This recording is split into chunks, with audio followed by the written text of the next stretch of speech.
Hello and welcome to North Country Matters. My name is Donna Seymour. I'm a member of the St. Lawrence County unit of the League of Women Voters, one of the civic partners for our show. The St. Lawrence County Public Health Department has been around since 1936. They offer a wide variety of health services and programs to residents geared towards improving both individual health and well-being and that of the community. Today's guest is Dana McGuire.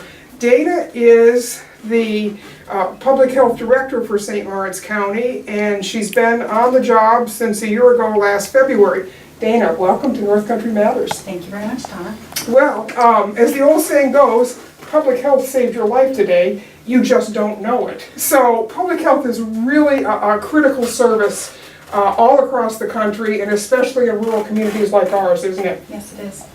So you tell us a little bit about your background and what drew you to public health work, because that's not something everybody chooses, is it? Well, so I'm a physical therapist, Okay. and I came up to the North Country many years ago, and I started my first job with the United Helpers, and then I took on a job doing some of the early intervention. So I did kind of travel the county and learned all of the young children. That's a program from 0 to 3 years of age.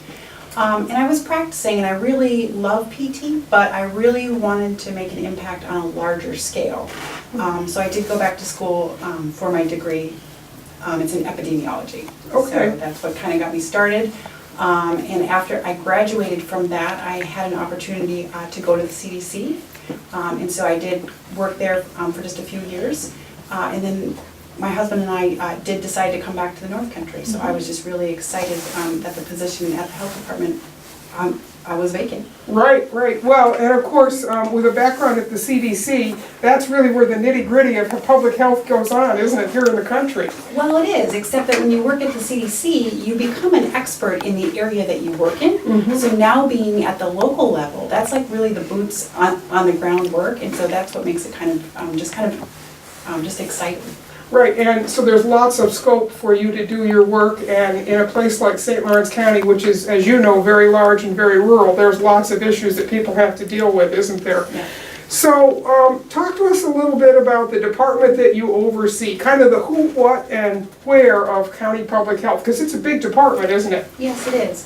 We run about 10 to 12 kind of programs, and I'd say you could split our department in half. So we have like a child's program side and then the prevent side. And for the child the programs, we run the EI program, the pre-K program for kids with the special needs, Okay. and then the maternal child health program. And so we have nurses in that program, we have service coordinators, and then the administrative staff that help to support those types of work. On the prevent side, that's like our, it's the immunization program, the rabies program, lead, STDs, the communicable disease program, the emergency side of things, so if we have to help, like if there was an event. So we have nurses on that side. We also have a sanitarian, so if there's any nuisances, so someone can call, like I have some rodents, there's some garbage, they can call for that. We do inspections of the private, like the water supplies. We have the coroners program as well, so there are for the coroners for the county. Right. So we kind of coordinate that and we keep this statistics.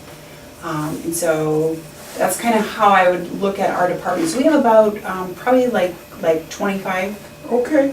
So it's a small department, being with all the things that we do. And the size of the county that you're serving. Exactly. So people spend time on the road, don't they? Yes, they Yeah, do. yeah. And you mentioned a little bit about emergency services. So you would work with the emergency services coordinator, for example. One of the concerns right now is the possibility of flooding. And if a community, for example, with a water supply floods, that could contaminate the water supply. So you'd be part of that response team to find out what needs to be done next? Exactly. Okay. And make sure that the community has the help that they need. Good, very good. So talk to us a little bit about what some of the health challenges that you see for county residents, because Although we are pretty well served with a lot of medical providers now, that hasn't always been the case in the past. It wasn't always easy to find especially a primary care doctor. And it's getting better in the last few years thanks to the Affordable Care Act, but there are still lots of things that people are challenged by health-wise, aren't there? Yes, just a few topics to name would be like obesity, STDs are on a rise, cancer, and right now we're working on a skin cancer kind of campaign for the county. I'm trying to write a policy so that we can have some of the procedures in place for when we do outdoor activities and for some of the departments that work outdoors kind of all the time. Like the opioid and the substance kind of use, that's been a big problem. Lead is a problem here in our county just due to the old, like the housing stock. Right. I know I was reading a while ago that about 1 in 10 St. Lawrence County residents have diabetes, either type 1 or type 2, so that's a huge issue as well, isn't it? Yes, it is. And a lot of the issues that people face can be related to lifestyle and those kinds of choices, so they're not easy to overcome, are they? No, and that's where we come in to to do the education and to try to provide kind of opportunities for people to learn about what they need to be doing. Okay, so you had mentioned a little bit about lead, and we'd like to focus on a couple of the programs in this particular show that you do, because you do way too much to cover everything in one show, so we'd kind of like to focus on lead and immunizations in this show, just to give people a little bit, a sense about what the resources are and how county health can help them.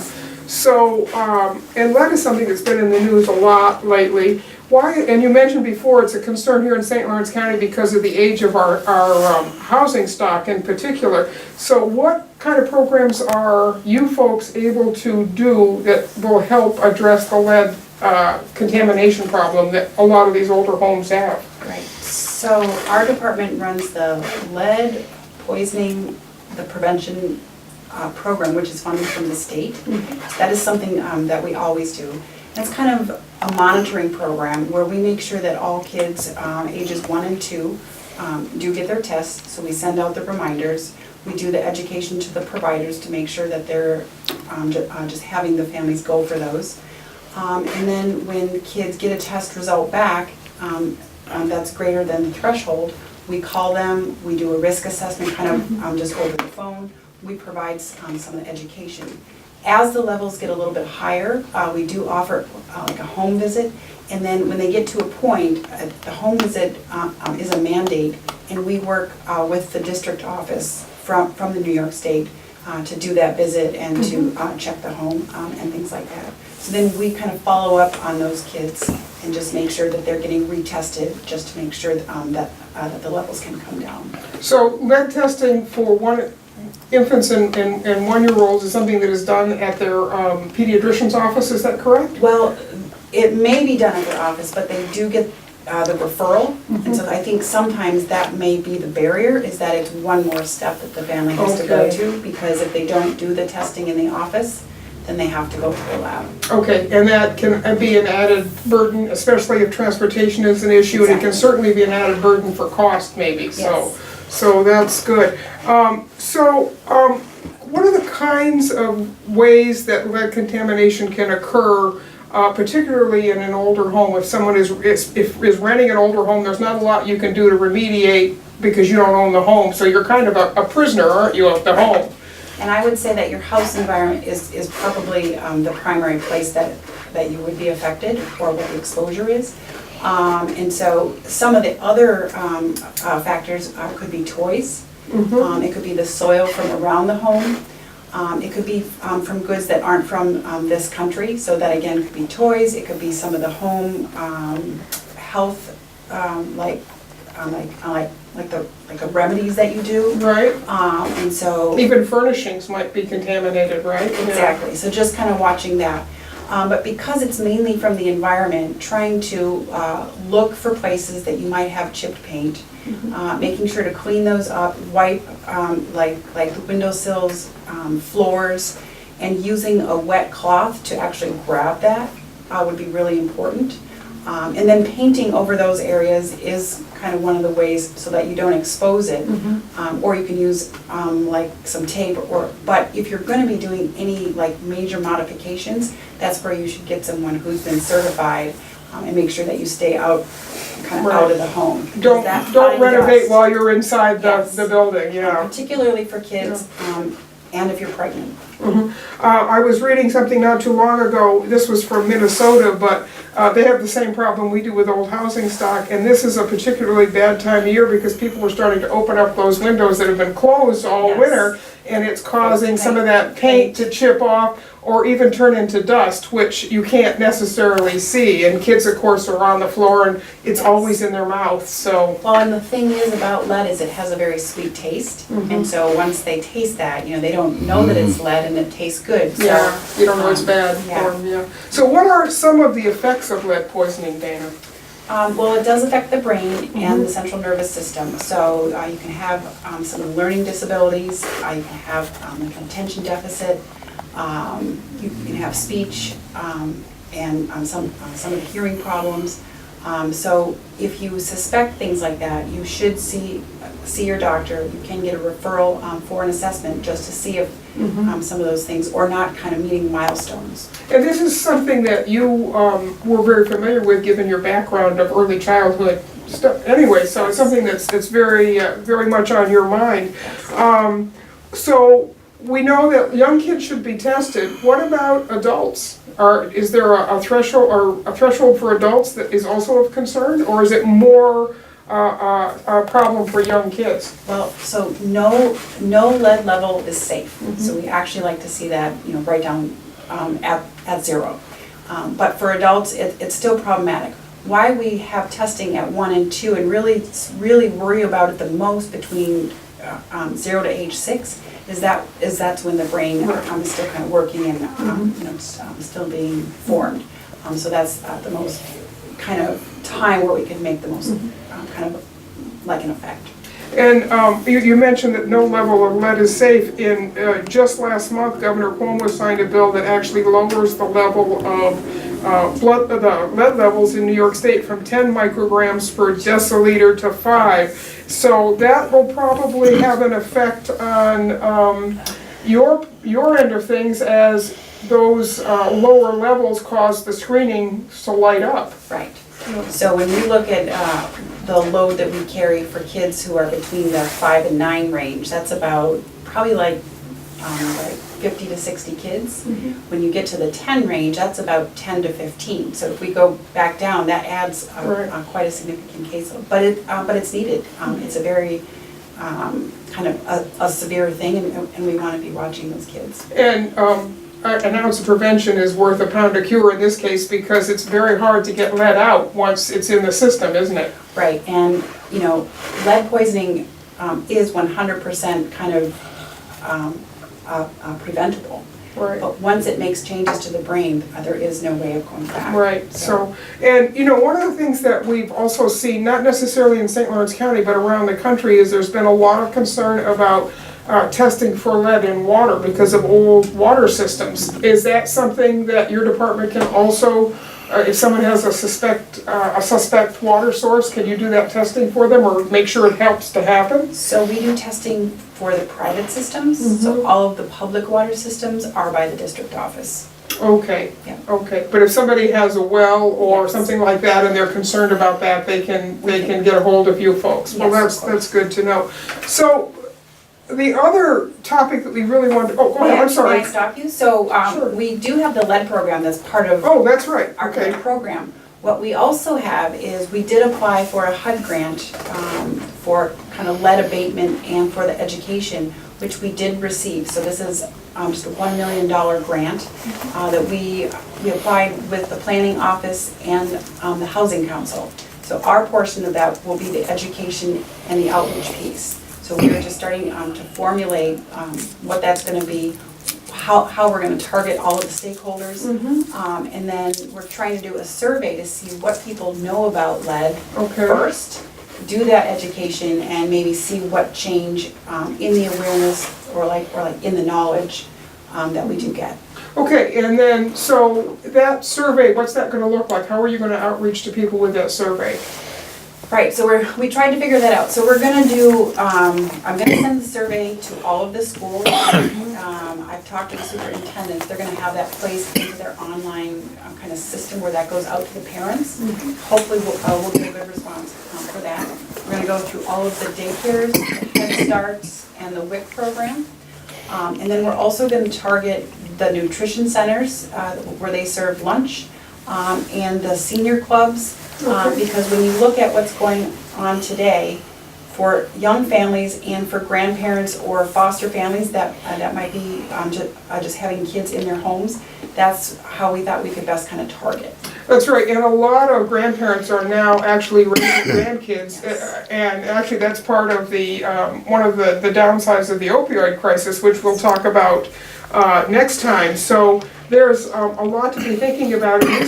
These are not topics that grandparents who are taking care of their grandkids probably ever had any training for when they were parents themselves. So this is another opportunity to bring another generation up to speed on an issue, isn't it? Yes, it is. So that's good. And I know there was just a grant that just closed for some money to help people who actually run daycares in their homes to get some lead testing and abatement done. So it is something that is, there's a lot of moving parts to this lead story, aren't there? Yes, there are.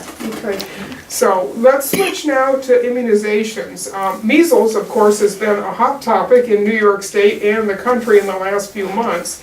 I'm from the generation that got the measles as a child, and we had we had the whole array of childhood diseases, usually one right after the other, between as it went through my brothers and my sisters. So my parents always seemed like they were dealing with that. That was the 50s and the 60s, that was the reality because there weren't immunizations. When my kids came along, the only childhood disease they got was chickenpox because they didn't have that immunization yet. So a lot has changed in the last two generations in terms of immunizations.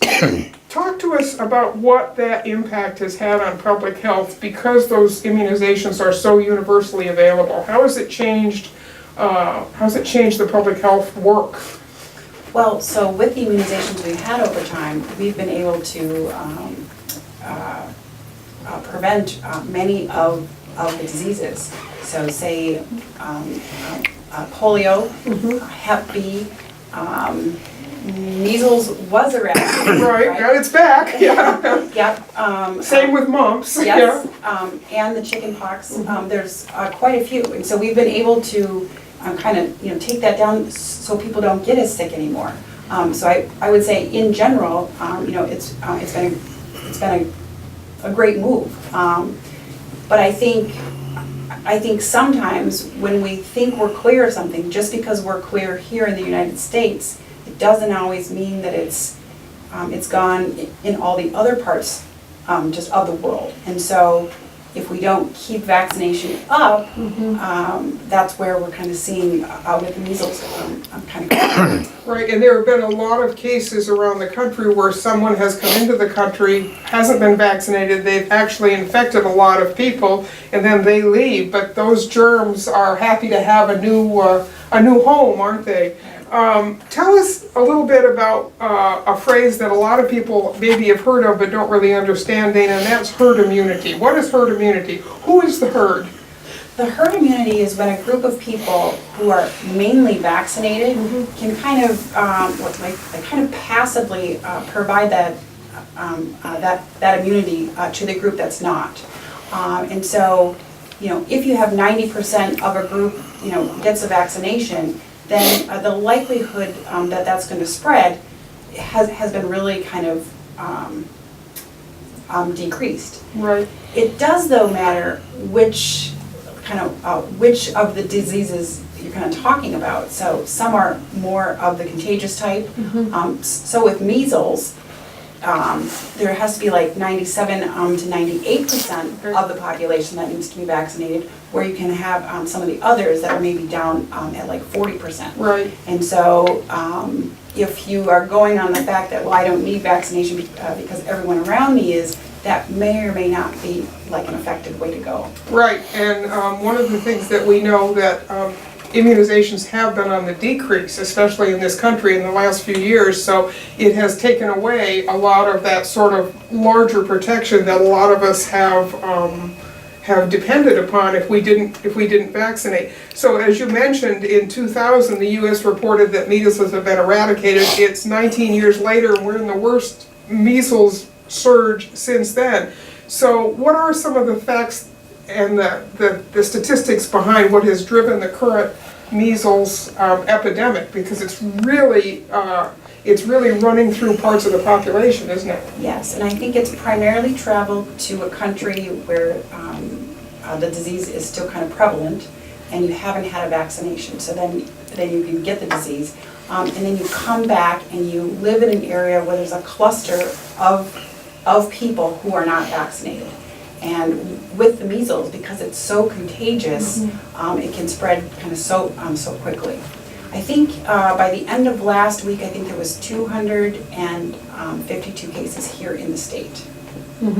And that doesn't sound like a lot, but for a disease that was eradicated, that's a lot of, and they're still out there, and places like Rockland County have tried to shut down any public spaces where you might actually pick up the disease. I think one of the real problems is that my generation went through those diseases, so we have kind of an institutional memory about what it means when a whole lot of people get sick with the same stuff. But for the last couple generations, people have really not had to suffer through things that are epidemics. Right. And, you know, as soon as it's outside of your own experience, you tend to think it doesn't exist until it shows back up, doesn't it? Right. So, according to New York State health officials, the flu season isn't over yet. But the flu has been very prevalent this year. Maybe not as many deaths as last year, but we've actually had 2 different waves of flu this year, which is a little unusual, isn't it? So let's talk a little bit, Dana, about how critical is it to get a flu shot every year, especially for the vulnerable populations? Well, so getting a flu shot every year is important because the strains change every year and they try to create the vaccine to meet those strains. The other piece is if you get a flu shot every year, your body and its antibodies kind of build up and it supports year after year. So that's what Sort of like kind of like a booster in one way. Exactly. Yeah. And for the population, say like infants, for young children, for the elderly, for someone like with a weakened kind of like an immune system, that's really important. Some of those populations can't get vaccinated, and so you want to just be sure that you're going to be healthy when you're around the population, so that you're keeping yourself healthy. Yeah. And that's one of the things we've seen with the measles is that kids or people within a compromised immune system, maybe they're like a cancer patient or something like that, or a very, very young infant who isn't eligible to be vaccinated yet, they're the ones most at risk, aren't they? And they're the ones least able to fight off the disease. And there's always those that may have gotten vaccinated that it wasn't effective for either, and so there's things just to consider. And of course, the flu isn't the only adult vaccination that people should be worried about, is it? There's others. I know I've had I got the what? The pneumonia. Yes, I did get pneumonia this year, which was the first time I've had that. I was eligible for the pneumonia. And there are some other, I'm always religious about my tetanus shot, but a lot of people forget about how important a tetanus shot is, and that's something that you should really have a vaccination for about every 10 years at the least, shouldn't you? Well, and now it's the Tdap, so right. it has the added piece for the whooping cough. So if you're someone older who will be around young kids again, that's really important as well. And I noticed in Los Angeles, they've had trouble at some of the college campuses with a mumps epidemic, and they've actually had to shut down some campuses. And of course, when you're shutting down a campus at this point in the school year, it's pretty tough on everybody because they're trying to get their final exams in. But what's the rule now for college campuses? Are there immunizations you have to have before you go to college, or obviously in this case some were missed? There is a list of them, but I believe it's the meningitis that is one that, because of the group living, that's really important. So yeah, you should check with your school, and there's a schedule kind of just for every age. So it's really important to know which ones you need. And we just came through, last week was National Immunization Week, so your department was doing a lot of advertising on your social media about what some of the schedules were and what some of the... And those change on an annual basis. They So do. for young kids, for school-age kids, we do a lot of education to the schools, to the school nurses, just to make sure that they know what the guidance is, so that they can provide it to the families as well. And of course, right now, New York State Legislature is also looking at tightening up the looseness around immunizations because of some of these measles epidemics that they feel that there have been, some of the legislators don't want to have any excuses, the kind of no excuses that are going to be valid for missing immunizations, because the downstream consequences are very serious for people's health, but it's also very expensive. It costs us a lot when people are sick like that, doesn't it? Yes. We've been in contact with the school districts because of the measles outbreak. They have been worried about things happening, and if there should be an outbreak here, they would have to exclude those kids because they're not vaccinated. Right. So we've been working with them to send information home on what it means, how kind of serious it is. But it's been a good partnership with the schools, Right. to hopefully work on those exclusions, try to help to understand how to interpret that, what is necessary, and then to help the families get the vaccinations that they need. Do you have a sense, Dana, of what kind of like the percentages of unvaccinated kids are in the county? Is there a lot of them, or do you know, is that information that you have, your fingertip at? We don't have that at our kind of fingertips. I think it depends on the school. It varies by school district and whether it's a private or a public school, actually. And one of the things that you'd mentioned earlier, and I want to be sure that we get a chance to focus on, is that the county health department does offer immunizations. You offer them on a weekly basis in your office, but you also can take and go out to places and do immunizations. I saw one not too long ago that was at one of the local colleges for SUNY Potsdam. SUNY Potsdam, right? So HPV. right, so you're actually going out kind of on the road, but folks can also come to you on a regular basis if they need to, can't they? Yes, we do have clinics on Wednesdays. We ask that you call for an appointment. And then the travel clinic happens twice a month as well. Okay. One of the problems we're having with the travel clinic is the yellow fever vaccine that you need for many other countries is kind of out of the production here in our state. And so we do not have that vaccine. So should you need to go to, or should you be visiting one of the countries where you need to have the yellow fever, we can't offer that. So, if you need a list of shots, we can help you to find. I think Plattsburgh and Syracuse is the closest that you can get that at this time. But you can help folks figure out where they need to go for that. Yes. So no one county department of health can address all of the health issues and the challenges that are out there. So you work with a lot of community partners in the work you do. Who are some of the partners that you work with out there that are also helping to fill in some of the gaps for the things you can't manage?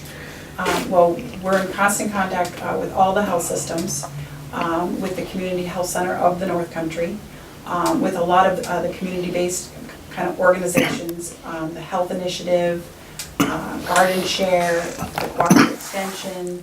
I don't want to leave anyone out. That's okay. It's so great. Big list, yeah.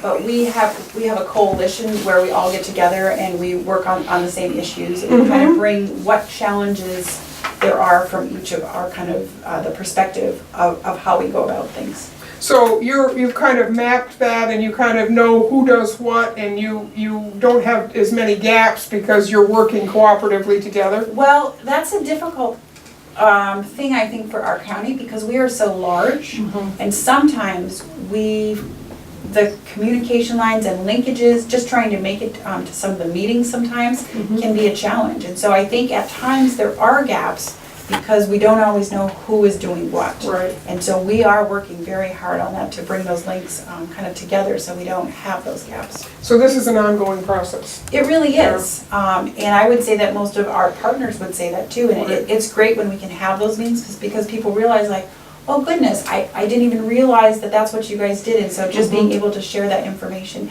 But it changes so quickly. Right. It's hard to keep that up. Yeah, right, exactly. So those kind of mapping exercises are something that everybody should be doing because that's a great way so that there's not duplication of services. Right. Right. Well, Dana, thank you for coming in. There is so much to talk about under the rubric of public health that we would like to have you come back often and more often and be able to dive a little bit more deeply into some of these topics. If you'd like to do that, it would be it'd be a great opportunity for all of our viewers to learn more about the stuff that's keeping them alive, even though they don't know it. Well, thank you for the opportunity to get the word out. Thank you for coming in. These conversations are a production of North Country Matters, which are filmed here in the Fred W. Cleveland Computer Center of the Potsdam Public Library. This show is a civic collaboration between the League of Women Voters of St. Lawrence County and the Public Library here in Potsdam. Until next time, remember, our North Country Matters. Dana, thank you. Thank you very much.